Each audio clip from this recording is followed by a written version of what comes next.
Assalamualaikum warahmatullahi wabarakatuh. Nama saya Rofiatul Isabella SPD, peserta Latsar CPNS 2019 Kabupaten Sumbawa tahun 2021, angkatan 48 kelompok 3. Nah, widya iswaranya yaitu Dr. Haji Prasetya Utama, SKM MKes.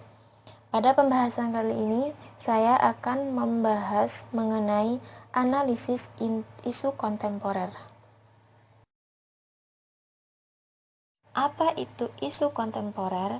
Isu kontemporer adalah satu pokok persoalan yang terjadi pada masa sekarang dan menjadi trending topik pada masa kini. Nah, saya akan membedah isu di sekolah. Ini adalah identifikasi isu. Yang pertama yaitu minimnya sarana dan prasarana di sekolah. Yang kedua, rendahnya kemampuan membaca siswa di sekolah dasar. Kemudian, yang ketiga, rendahnya tingkat kehadiran siswa. Kemudian, yang keempat, belum optimalnya kegiatan literasi di sekolah.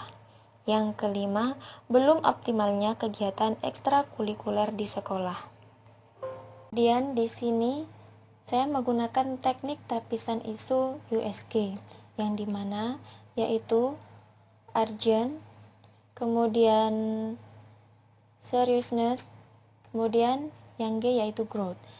Yang mana urgency yaitu seberapa mendesak suatu isu harus dibahas, dianalisis, dan ditindaklanjuti. Kemudian seriousness yaitu suatu isu harus dibahas dengan akibat yang ditimbulkan. Kemudian growth yaitu seberapa besar kemungkinan memburuknya isu tersebut jika tidak segera ditangani.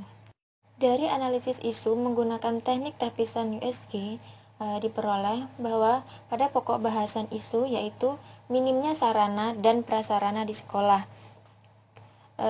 Pada identifikasi isu diperoleh skor 11. Kemudian yang kedua yaitu rendahnya kemampuan membaca siswa di sekolah dasar. Pada pemilihan isu tersebut memperoleh skor 14. Kemudian yang ketiga, rendahnya tingkat kehadiran siswa di sekolah dasar, memiliki skor 12. Kemudian, belum optimalnya kegiatan literasi di sekolah dasar, memiliki skor 9.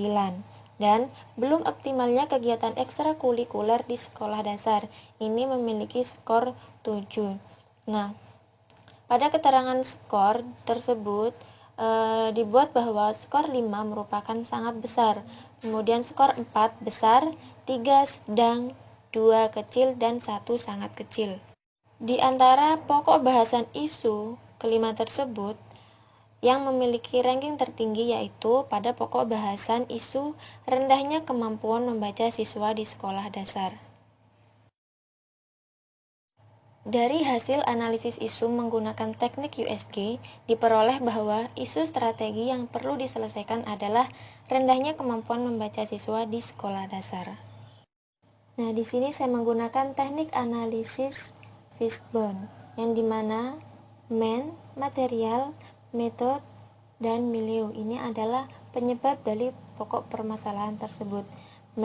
Yaitu merupakan tenaga kerja atau pekerja fisik, kemudian material yaitu material, konsumsi atau informasi, kemudian metode sendiri yaitu metode atau proses, dan milieu mencakup lingkungan.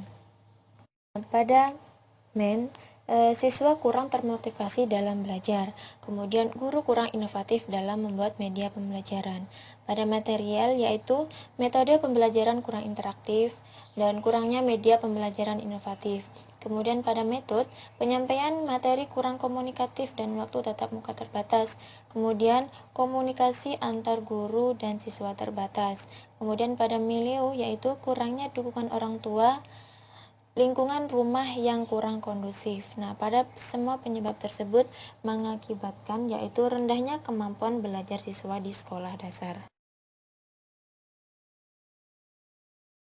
Nah, dari permasalahan tersebut ditemukan langkah-langkah pemecahan masalahnya.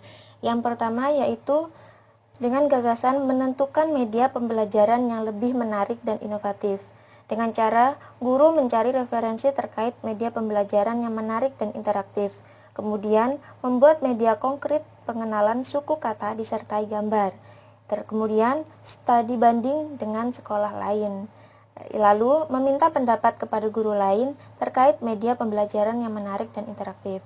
Kemudian gagasan yang kedua saya ambil yaitu memotivasi siswa untuk lebih giat dalam belajar membaca dengan cara menggunakan media pembelajaran yang menarik, menggunakan teknik atau metode pembelajaran yang inovatif.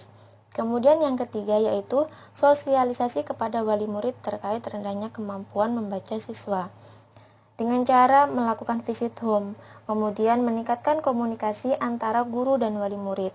Lalu pembekalan kepada wali murid, kemudian motivasi kepada wali murid agar membantu ketercapaian kemampuan membaca siswa ketika di rumah.